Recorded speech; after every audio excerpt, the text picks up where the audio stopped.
Hello Magic players, this is Steve from Untapped Games, and today we're going to be opening the Born of the Gods event deck, which just came in the mail for us. So this comes out tomorrow, or today if you're watching. It's after I upload it. I don't know whether this is going to go up Friday or not. Hopefully I can get it up sooner. But this event deck, I checked out the deck list before I looked at what's inside, and it's probably the best event deck that I've ever seen Wizards put out. So I can only assume that they're having a push to put a lot of pressure to get people to pick up Standard, because this makes it pretty easy to get into Standard. You know, just go to FNM, pick this event deck up, and start playing with it, because it's got some really good cards, a really good foothold to start building a competitive Standard deck, because it has, you know, some really viable cards. So right off the bat we have a spin down counter, black and white speckled, or black and gray speckled, with the Born of the Gods symbol for the 20 slot. And we got some pack here, card divider, how to play packet poster. I'll open it up.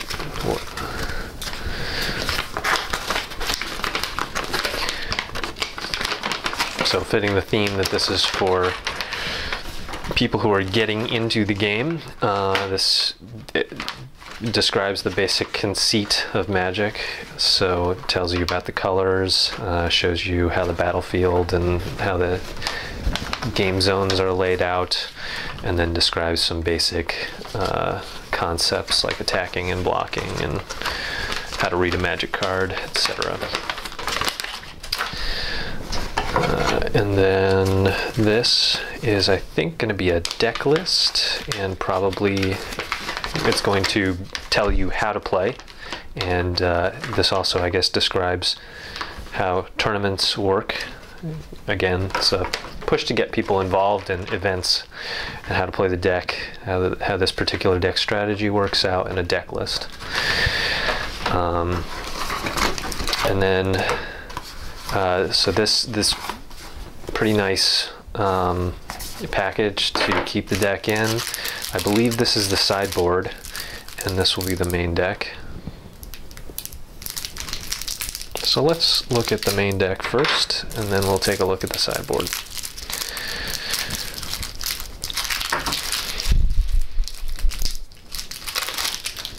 Alright, so right off the bat we have a pretty strong set of cards. 3 Tormented Heroes. These are good uncommons. Rakdos Cacklers, 4 of them. So that's a really strong first turn play. So we can tell that this is going to be an aggressive deck. Blood Scrivener, 1 and a black. If you would draw a card, I'll be reading only the rares, but if you would draw a card while you have no cards in hand, instead draw 2 cards and lose 1 life. So this will help you to quickly root through your deck for the big threats that you have. Pack Rat. Pack Rat's power and toughness are each equal to the number of rats you control. 2 and a black, discard a card, put a token onto the battlefield that's a copy of Pack Rat. So this card is used in a lot of mono black devotion decks, because each card that it puts out that's a copy also has a black in its converted mana cost, or not converted mana cost, in its casting cost. So when it is out on the field, even though it's a copy, it's still contributing to your devotion. We have 3 Spiteful Returns here. 4 Rakdos Shred Freaks, again in keeping with the aggressive nature of this deck. So the Cacklers and the Shred Freaks together, if you had one of these out on turn 1 and then on turn 2 you had 4 damage swinging through come turn 2. It's pretty legit. We have 3 Mogus's Marauder. When Mogus's Marauder enters the battlefield, up to X target creatures each gain Intimidate and Haste until end of turn, where X is your devotion to black, and that's a 2/2 for 3. He's not a rare. Why am I reading that? Zathrid Necromancer is rare though. It's a 2 and a black. He's a human wizard. Whenever Zathrid Necromancer or another human creature you control dies, put a 2/2 black zombie creature token onto the battlefield tapped. And he's a 2/2. So he makes killing your humans sort of a tricky thing for your opponent, because he knows that they're going to get replaced.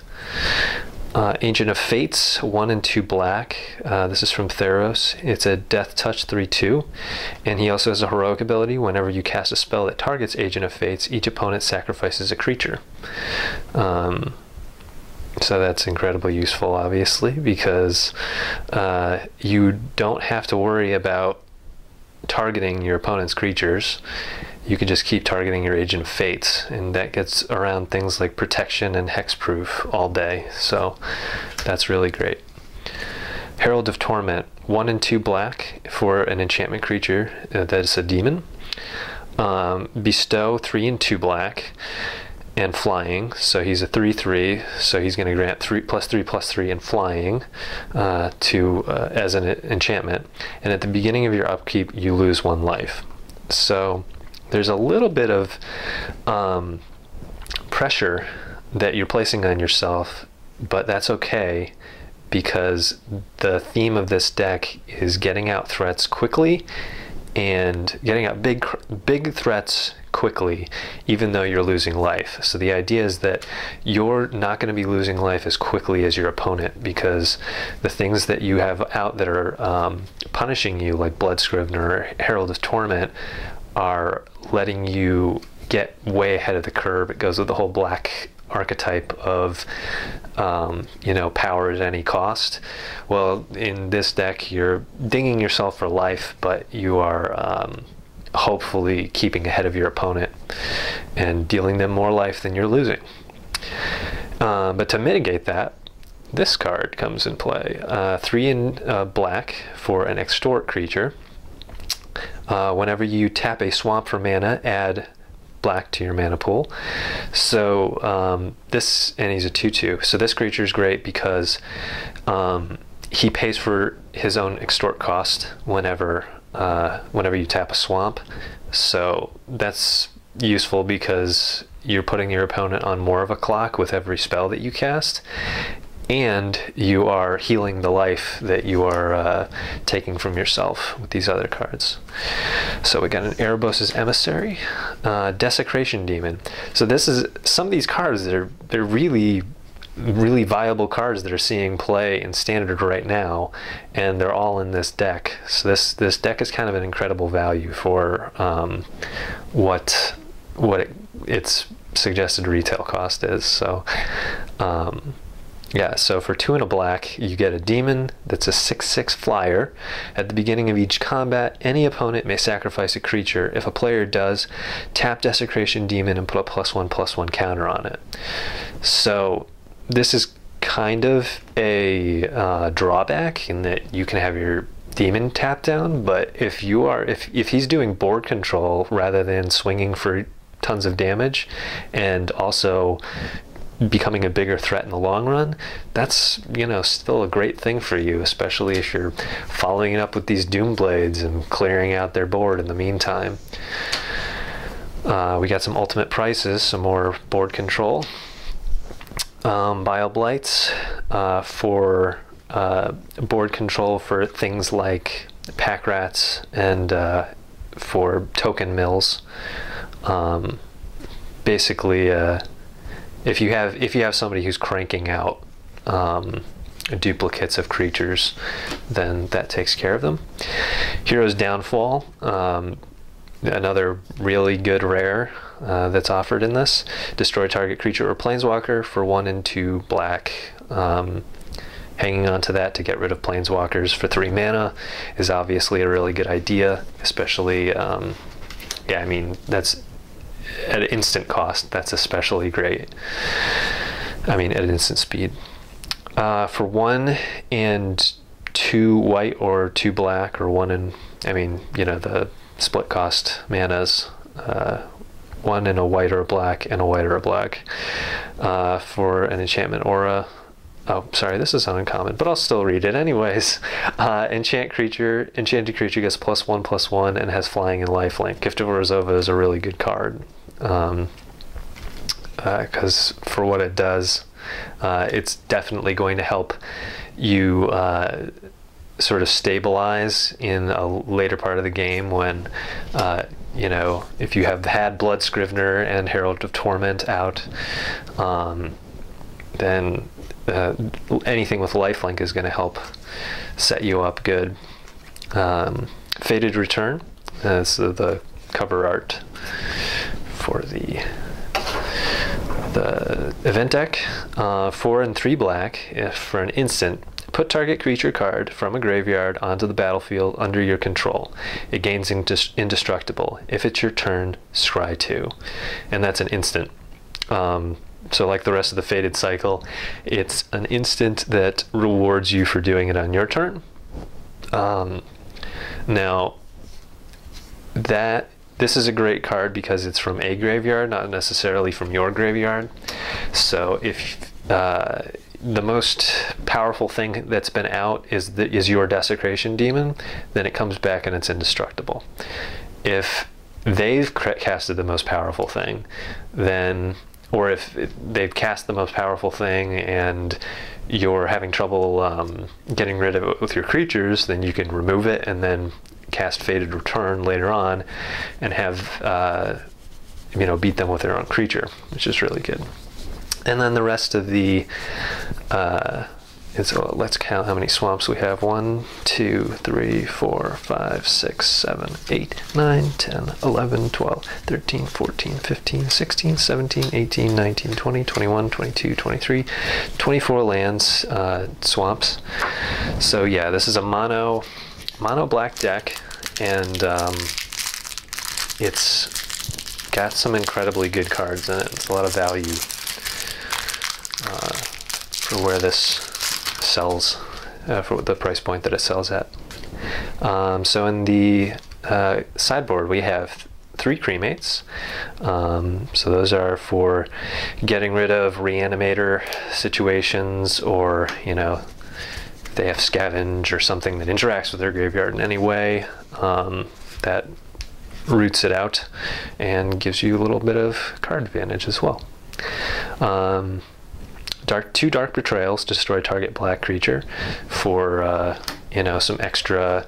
You would basically sub in these in place of your Doom Blades against a black deck, just because it's cheaper, and it's also it works against black decks.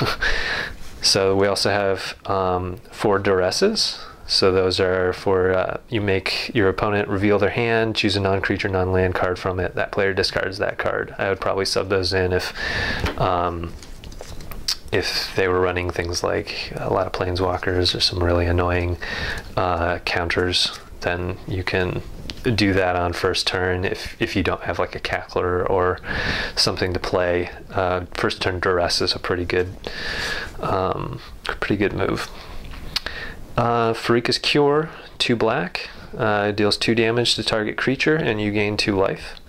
So it's just some extra hate, or not hate, extra removal if they're running creatures that are around 2 life. 2 Staff of the Death Magus. I don't know if I'd actually keep those in your sideboard. I'd probably replace them. And then 2 extra Gift of Orzhova. These are if you're noticing that you're running low on life, then you can sub in some extra Gifts of Orzhova and gain that life back. So that was the deck, and it's a really solid first step into a standard tournament environment. Aside from getting 4 ofs of all the good cards in this deck, like you know, you would probably want let's see, probably want more Cryptgaths, more Desecration Demons, more Pack Rats definitely, and you know, I'm not a big standard player, but I would try putting more Blood Scriveners in and experiment with how that works, just because it seems like if you have multiple Blood Scriveners out at the same time, you can really root through your deck and get the biggest threats out. And even though you're losing life, having, you know, 2 cards every draw phase, actually, how does that work if you have 2 Blood Scriveners out? If you would draw a card while you have no cards in hand, instead draw 2 cards and lose 1 life. So really it would only work once anyways, because you'd have to be spending things really quickly. But you could do that with a Cryptghast, because then you'd be generating tons of mana. But I don't know, something to experiment with, I guess. This deck seems like it wants to draw lots of cards, hit really fast with quick threats like the Cacklers and the Shred Freaks, and then you know, when you have your enemy on the ropes, bring out things like Desecration Demon, just clear their field and get ready for that one big attack. So that's been that, guys. We have a day left, I believe, of our February contest. So go to facebook.com/untappedgames and just answer the contest question there, and you'll be entered to win some prizes and or a $25 gift certificate on untappedgames.com. So I would check that out and stay tuned for more videos.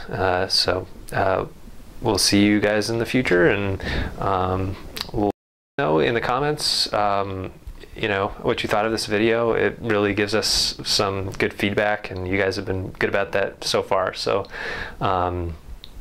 so yeah, take care, guys. Have fun time playing Magic cards, and I'll see you guys later. Bye.